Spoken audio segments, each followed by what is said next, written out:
Welcome to the video for EEE360 Lab02, the watt meter.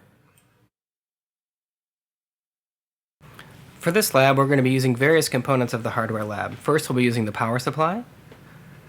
We'll be also using the resistive load. The AC ammeter will also be used, as well as the AC voltmeter. And finally, we'll also be using the single-phase watt meter.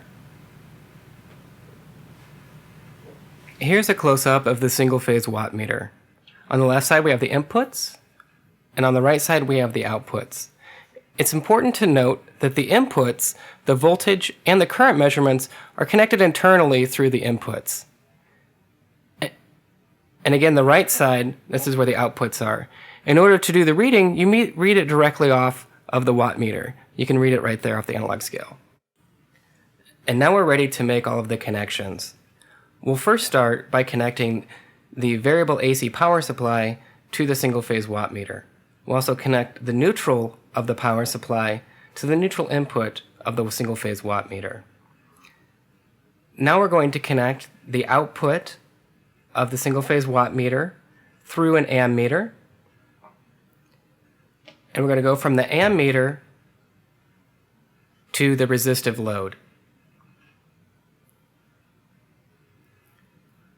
We're going to connect the other end of the resistor to the neutral point of the output of the single-phase watt meter.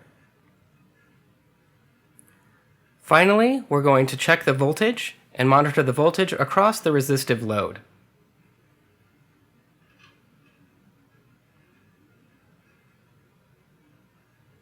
Now we have successfully made all of the connections. Now we're ready to energize our circuit. We'll first turn on the power supply, and then adjust for 120 volts across the resistor.